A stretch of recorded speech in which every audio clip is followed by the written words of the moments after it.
Welcome to the Black and White. This is episode 2. Today I have an amazing guest on, a young man by the name of Adam West. I didn't know Adam real well until today. I got to know him a lot better, obviously. But Adam he's an alumni of Perkins High School, relatively recent. We'll get into that in the podcast. But he has someone. He was a suggestion from a colleague of mine who said, "Yeah, this is someone who reads a lot.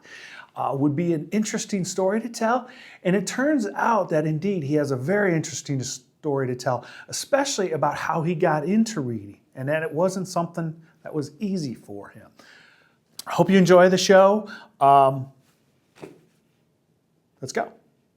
Black and White, episode 2. Adam West, Yes. Welcome to the podcast, Black and White. Thank you so much. Your episode number 2. Oh, awesome. First is the worst, second is the best. There you go.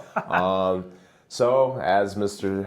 Jeff Stacklin has introduced me, I'm Adam West. I am a 2024 alumni of Perkins Local School District. I was a wrestler for Perkins. I had done various little odds and ends for the school. I am currently, I coach assistant coach for the middle school. For wrestling. Okay. I substitute as well. Okay. I substitute for the school system. Usually try to help the furry and middle school. Haven't been to Medalon yet. I would love to get to Medalon here soon. Hopefully I can make that happen. But I am a early childhood education major at the Firelands College, BGSU Firelands College. Family and siblings that I have. Yeah. I have most of my family, all of my family were Perkins alumni. From my grandpa to my aunts and uncles, and then me, and then hopefully my sister here soon. She's a sophomore here. Her name's Emery West, and she definitely reads a lot more than I do. I think she's close to being legally considered a library with the amount of her. Awesome. She has that many books, and she's constantly reading and stuff like that. So Adam, I want to talk to you first. Obviously, you're tight with Perkins. The Perkins community means a lot to you. Mm-hmm. Talk a little bit. I mean, obviously, it seems like you want to give back to Perkins. So what my biggest thing in life? There's a quote. I don't know who it's from, but it goes along the lines of be the person that makes people think there are kind and beautiful souls out there. That's why I chose my career. I think being a teacher can help me positively influence as many youth as I can. Because growing up, I did not have a father. My father was gone, and then he sadly passed away, and that had become a very motivating factor to me to influence and help students and children who don't have father figures, because I get it all the time. Every teacher that I talk to, every professor that I talk to say, it's great that you're going into the school systems. We need males in the school systems to help and, influence students, because a lot of students now, I don't know exact percentages, but there's a lot of students out there with either single parent homes, divorced homes, or just, passed away family, or just from kids living with different guardians like grandmas, grandpas, aunts, uncles, stuff like that. So it's important that we have kind of a pillar of stability. Real quick, you probably already answered this question, but what matters to Adam West? What is your heart and soul kind of thing, the issue? Experiences matter. I think having positive experiences and good experiences matter. I think a lot of Time is extremely important to me. My girlfriend and family always worry about me, overdoing myself because I'm always out doing something. I don't like wasted time. I don't like being late.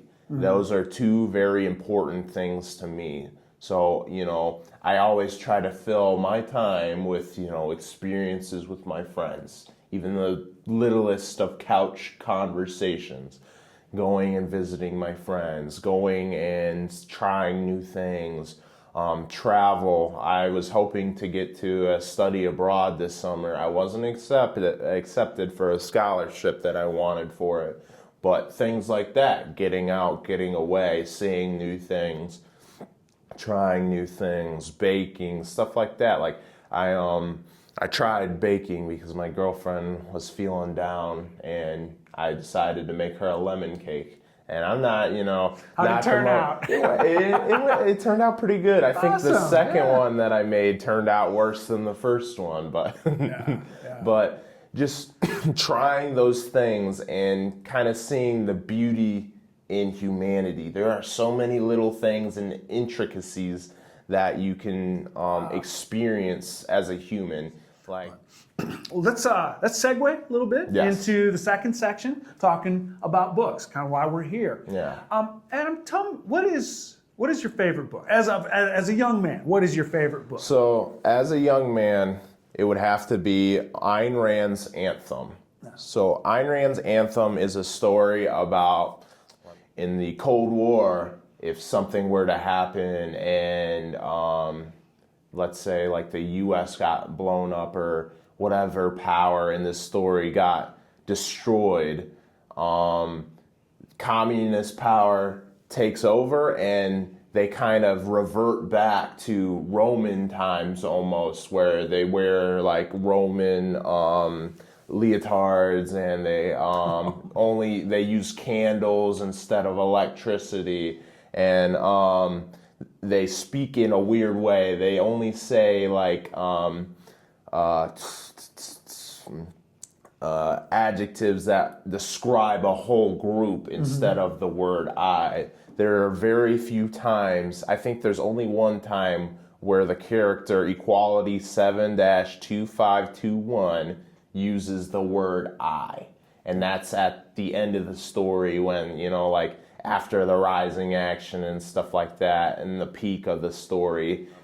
But it's just a great story, a great kind of like dystopian fiction story. But there's only 105 pages of reading. So it's a short read, not the longest read, but I enjoyed it because I think this was one of the first books I read in Mrs. Mary Darr's advanced English class. And so you read this as a middle schooler, yes, 7th, 8th grade? Yes.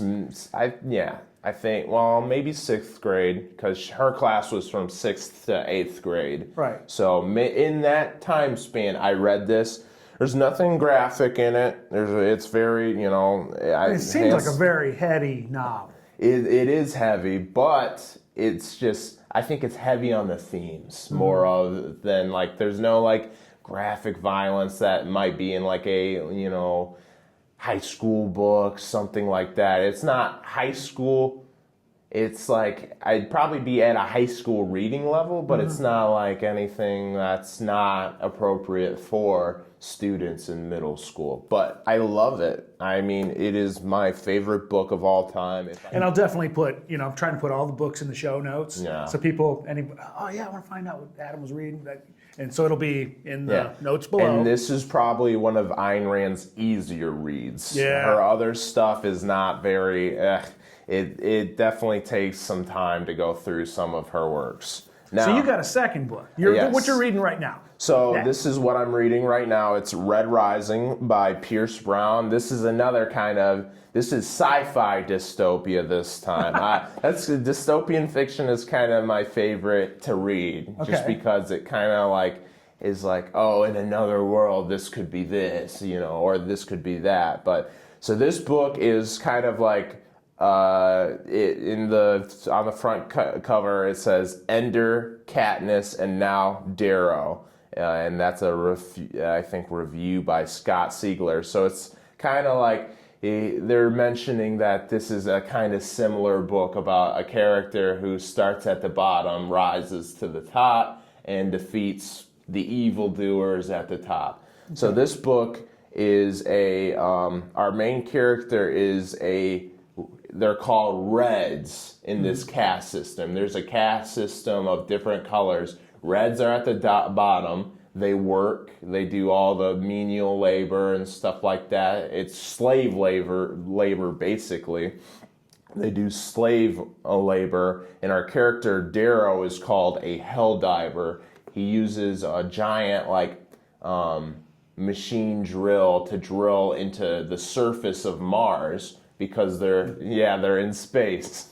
So the Reds' duty is to make Mars habitable for people of Earth, because Earth is slowly dying and decaying over for some reason. I haven't read that far yet. This is the first book out of 6. So if you do invest in this book, you'll have 5 more books to read. Okay, cool. Well, let's transition a little bit. We're already kind of moving that way, but just sort of talking about just reading books in general.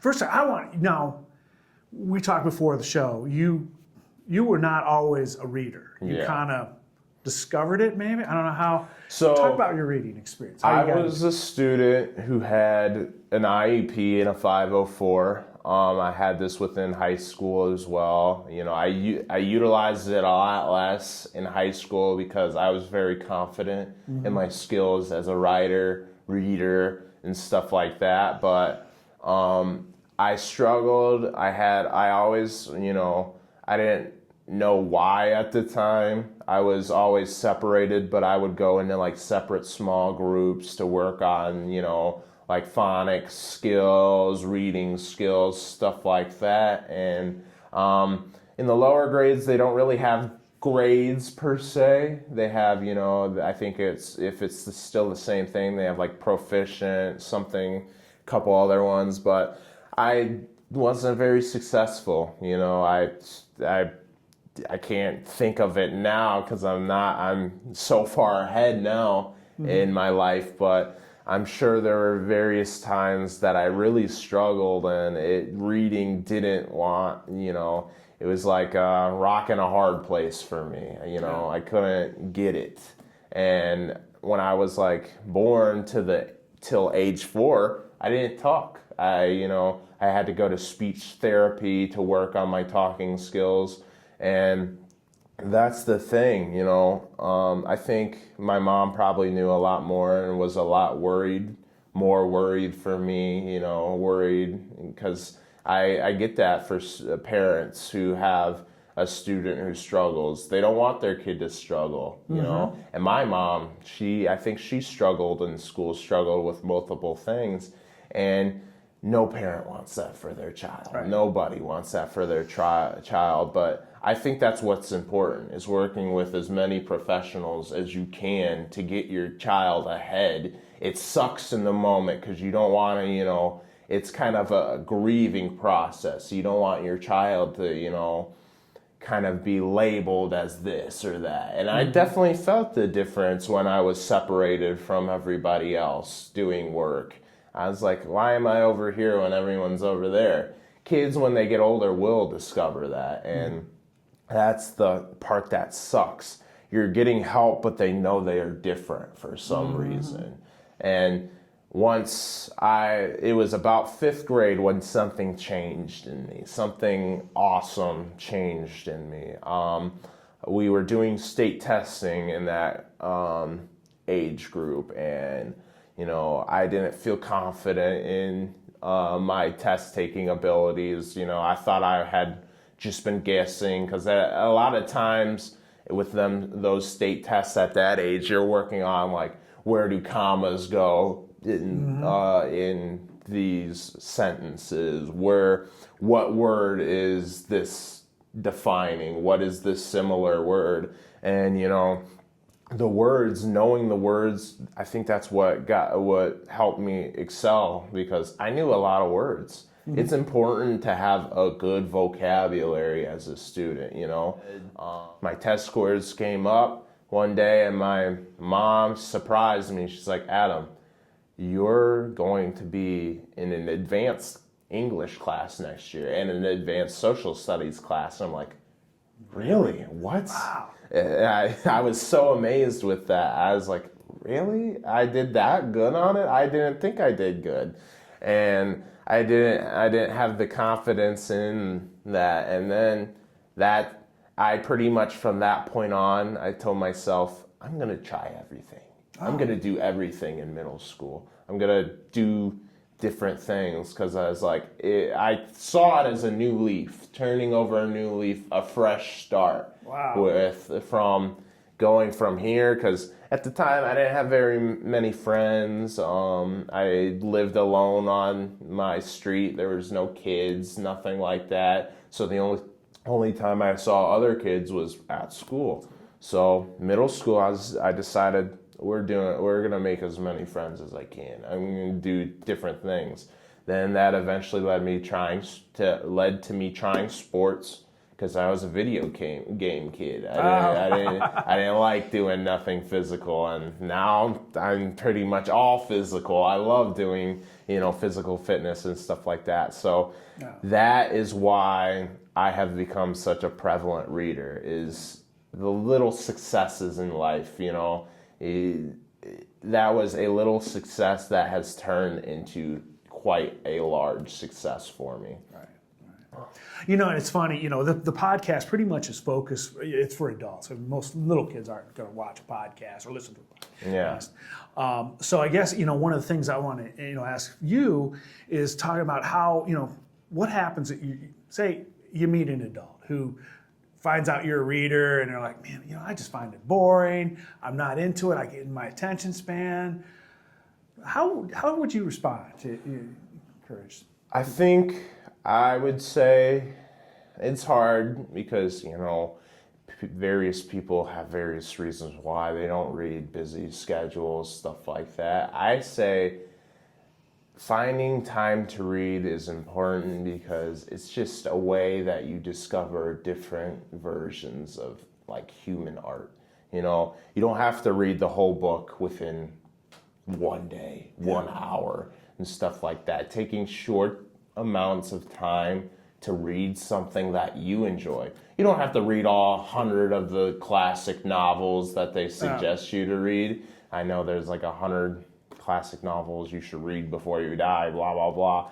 But taking the time to read something that you're interested in makes all the difference. Yeah. People will suggest you books day in, day out, but they could probably 100% of the time not be something that you're into. Yeah. And as a teacher, what I've been told is engagement and student choice is the most important things. That doesn't stop when you're an adult. Yeah. It doesn't stop. You're only going to do something if you want to do it, if you enjoy doing it. So why, project yourself to prolonged torture, Well, and that's someone had recently suggested, hey, if you find a book, you start reading it and it sucks, put it down. Take it back to the library and get another one. Exactly. Yeah. Exactly. Don't waste your time with something you don't like. Yeah. And as you get older, and I've noticed this as becoming an adult, you don't have that time. You don't have that time, which sucks. I wish I could do everything anytime I really wanted to, but the responsibilities change, and you just gotta know yourself and know the book that you're going to like, the topic you're going to like. You're going to want to read that book more. Okay. One of the, kind of winding down here, but I did want to mention when I was talking to Travis Crabtree last week about I'm looking for a couple people to be on this podcast. Anybody who maybe an athlete, and real quickly, he suggests Adam West. Every time we go someplace, we're on the bus, Adam has a book with him, and he's always reading. So, I mean, that goes, I guess, to the portability of reading. You can take it with you anywhere you go. You have a book with you all the time? Is that a safe assumption? That is true. I keep books in my book bag and stuff like that. I keep them. I have shelves in my room if I want to grab something. And yeah, you can have this novel in your pocket. Yeah. There are so many novels that you can just fit in your pocket. You don't have to, have a book bag or anything like that. It's pretty much entertainment in your hand. I mean, that's kind of backwards in my mind to say, having to tell people, yeah, you can just throw it in your pocket. I think people, look at books as more of a, centerpiece, and that's something I've experienced with like other things like music. People see music as just something to be there. Have a piano just to be there. No one expects you to play it. Right. So having that book, people get books to be like, oh, this is my collection of books, but they haven't read it. Yeah. Yeah, they haven't read the books. So, I mean, I don't think any of my books don't have wrinkles, tears, anything like that. Yep. They are always in my pocket, always somewhere for me to access them. And there's a funny story about that, Crabtree. I was reading at a wrestling tournament because I decided that day I didn't want to use my phone. I didn't want to be on my phone during, wrestling, being prepared for wrestling and stuff like that. So I was like, I'm going to bring this book. It was We the Living by Ayn Rand. And then we were there for a couple hours and I finally decided to pick it up and start reading. Everyone was like, what are you doing? Why do you have a book? And I'm like, because I want to read it. And even one of my coaches, I think Coach Duper, was like, he asked me, you read, West? And I'm like, yeah, I read. And it's like, everyone was acting like it was such a foreign thing to read. And I was like, no, yeah, I read. And I think it was just kind of like, I'm a bigger guy, bigger gentleman, I'm tall and stuff like that. And I think people think of me like, by first looks, I'm sure they think, oh, this guy's a big meathead. He's like giant and huge and scary looking, I get, because my face doesn't rest well. I don't really smile in my face too much. It's one kind of monotone expression, and I don't think people expect athletes to read. And I was always under the impression you should be the brain and the brawn. Yeah. You should be both. You should have both. I try to read as much as I can, and I try to inspire the wrestlers to read as much as they can, because it maybe the books in school aren't their type of thing, but they can find something that is their type of thing. Right. I want to say thank you. I really appreciate you coming in, coming in on your day off to chat. So thank you so much. And I think we had some good stuff, good conversation. So I appreciate that very much. Of course. Thank you, Jeff. Very good. All right. Oh man, that was good. I truly enjoyed chatting with Adam. Hope you enjoyed listening. Obviously, we went a little longer than normal. I'm trying to keep the podcast to about 15, 20 minutes. So we went a little bit longer today, but certainly what Adam was talking about I thought was very interesting, not only about him and the books he reads, but sort of how he got into reading and the struggles that he put up with and his encouragement for other folks to read. So thanks again. I've got another podcast coming later this week. We're going to sit down and chat with a bus driver here at Perkins, someone who's equally as interesting as Adam and my prior guest, Annalise. So thank you very much. Bye-bye.